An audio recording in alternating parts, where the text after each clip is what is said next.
오늘의 말씀은 시편 24편은 다윗이 주의 온약회를 예루살렘에 들여올 때 불렀던 곳이라고 합니다. 그때 불렀던 찬양의 가사라고 합니다. 이 내용은 사무엘하 6장에 다 나옵니다. 온약회는 선별된 레위인이 이내 옮겨지지 않으면 안 됩니다. 그러니까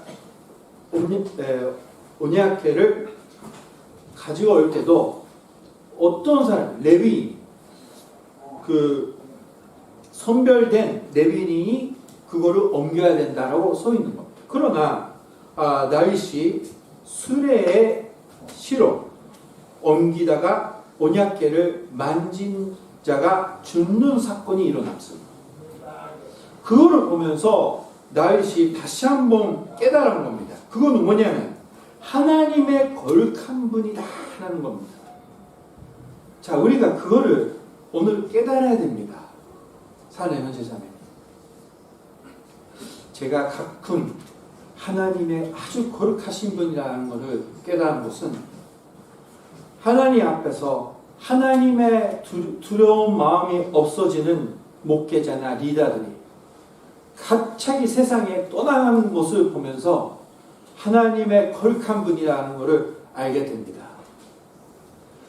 하나님을 섬기고 하나님이 잘 따라갔던 그런 리더들이 이제부터 하면 안 되는 그런 교만한 마음을 가지고 할 때 가끔 어떻게 보면 많은 분이 갑자기 세상에 떠나서 그 목회하던 성도들이나 그 리더 했던 사람들이 지키라고 하나님이 먼저 그분을 하늘에 데려가는 모습을 보면서 하나님의 거룩한 분이다 라는 긴장감이 생깁니다.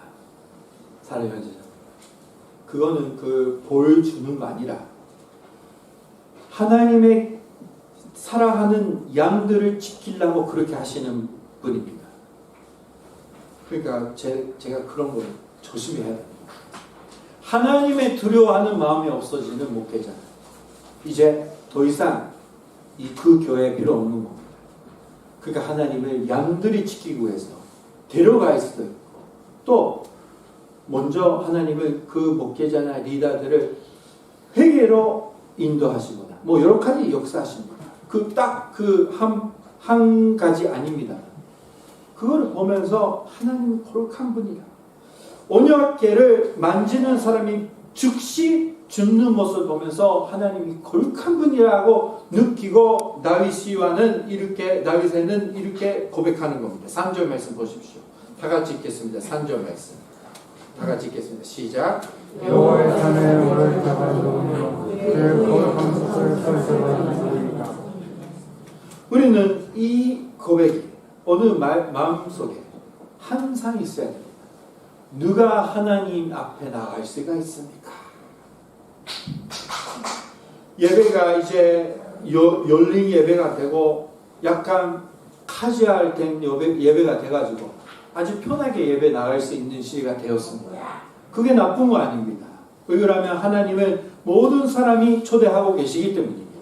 그거 잘못된 거 아니에요. 그러나 그거를 통해서 우리 마음도 긴장감 없이 돼서 거룩한 하나님 앞에 나온다고 토요일 날부터, 금요일 날부터, 아니 수요일 날부터 몰라요. 미리 준비하고 하나님 앞에 나온다라는 마음이 쫓아오지.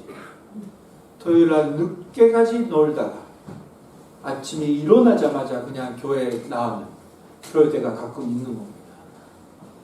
우리는 거룩한 하나님 앞에 누가 나갈 수가 있습니다. 그런 긴장감 가지는 우리가 돼야 되는 거예요. 자, 근데 이 대답에, 이 묻는 말씀의 대답이 4절에 나옵니다. 4절 함께 읽겠습니다. 4절 시작. 곧 손이 깨끗하며 마음이 정결하며 뜻을 허당한 데에 두지 아니하며 거짓 맹세하지 아니한 자다. 이 말씀 보고 우리가 이런 사람입니까? 손이 깨끗하다. 이거는 행동에 있어서 더러움이 없는 사람이 얘기합니다. 행동이 더러움이 없다. 죄가 없다라는 거고요. 마음이 정결을 한다. 이 마음 속에 더러운 생각이 한 번도 없다는 것. 돛을 호당한 데에 두지 아니하며, 호당한 것 이런 것은 우상을 얘기합니다. 우상. 그러니까 하나님보다 중요하게 생각하는 것이 다 우상입니다. 그런 것을 생각지 안 하고 살아왔다라는 겁니다. 그리고 고직 맹세하지 아니하는 자. 무슨 말인지 알죠? 나는 절대 안 하겠다. 하나님 앞에서 맹세하겠다. 사기꾼 다 그렇게 얘기합니다. 나 절대 안 해. 하나님 앞에서 맹세합니다.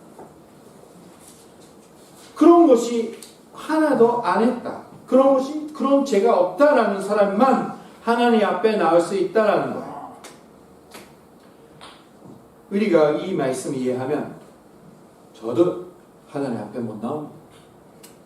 아니, 우리 한 사람 한 사람 다 하나님 앞에 나오면 안 되는 사람이라는 거예요. 아멘입니까? 아멘 하나도 안 나오네. 목사님은 모르지만 나는 하나님 앞에 나와야지. 아니죠. 죄송합니다. 무슨 말이 제가 한국말 부족해서 뭐를 묻고 있는지 모르는 거죠. 그죠? 예체사님 감사합니다. 가르쳐 주셨어요. 우리는 하나님 앞에 나올 수 없는 사람이라는 거. 원래 그거를 인정하시기 바랍니다. 그거부터 은혜가 시작하는 거예요. 세리는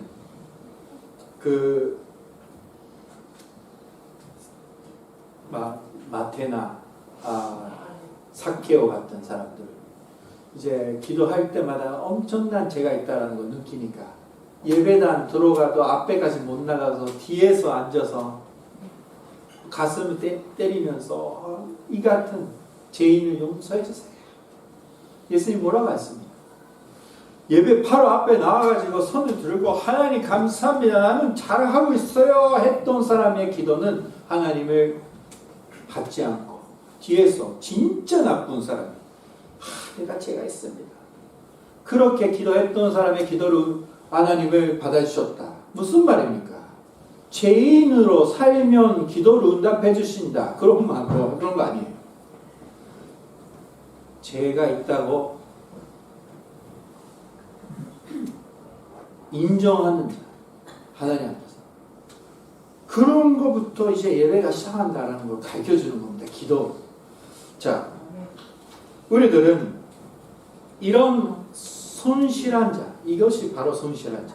이런 손실한 자가 될 수 없는데 오늘은 예배하고 있습니다. 왜요? 우리는 예수님의 이름으로 모여 있기 때문에 우리가 예배해도 제가 예수님의 이름으로 설교하고 있기 때문에 죽지 안 죽는 겁니다. 제가.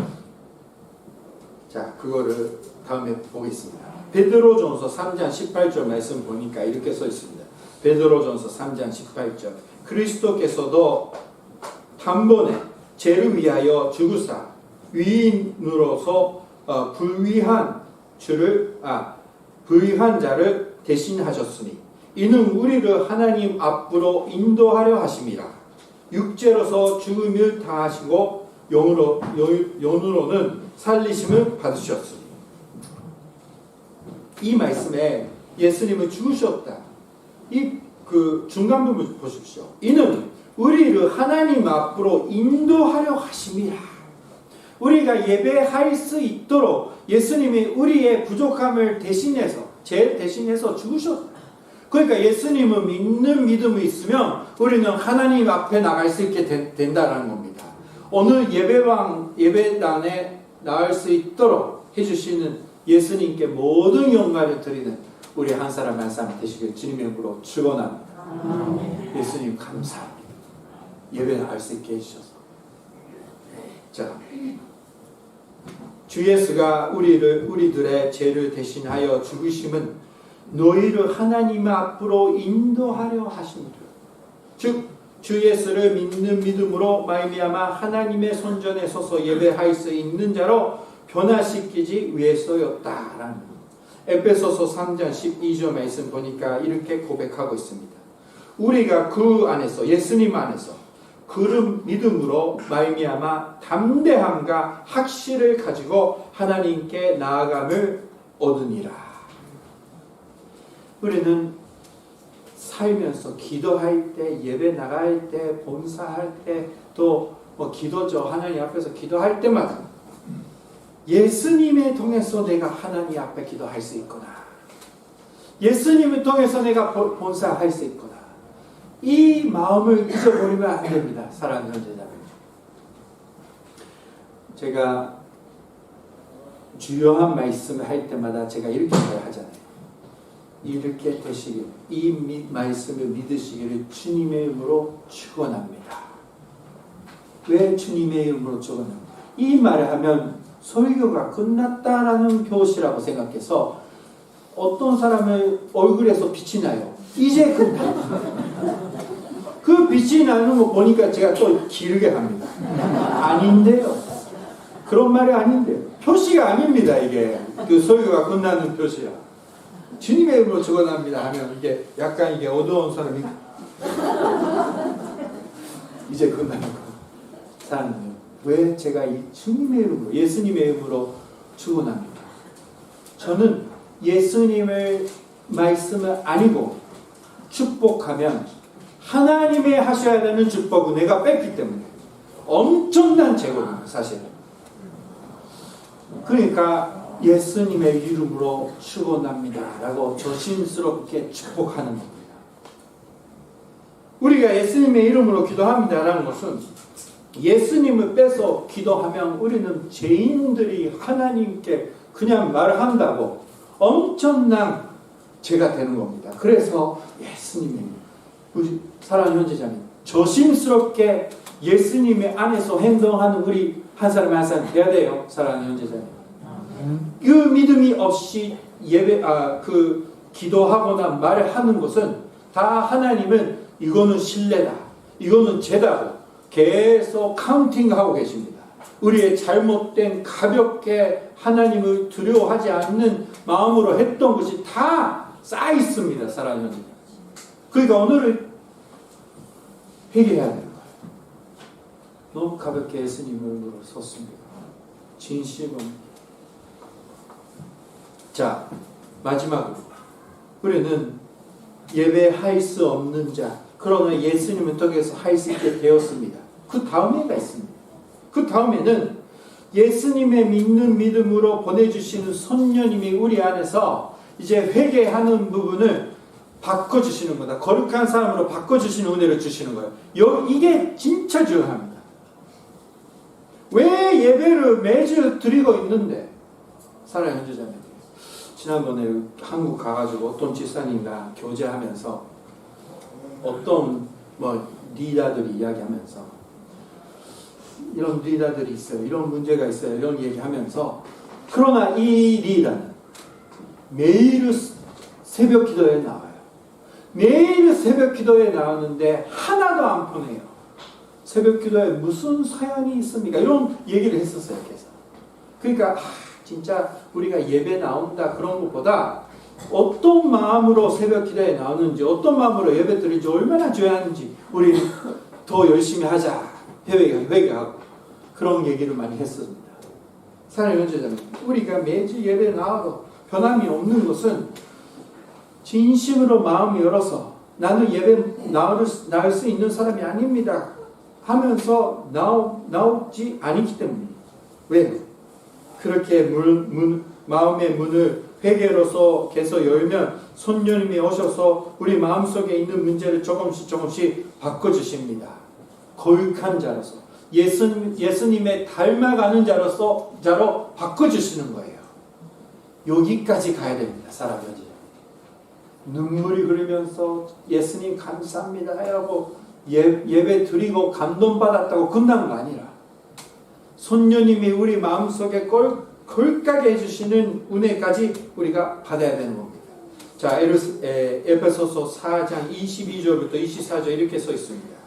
너희는 유혹의 욕심을 따라 썩어져가는 구습을 따르는 옛 사람을 벗어버리고, 다음에 오직 너희의 심령이 새롭게 되어 이건 뭡니까? 선녀님의 역사를 가운데 하나님을 따라 위와 진리의 거룩함으로 지으심을 받은 새 사람이 입으라.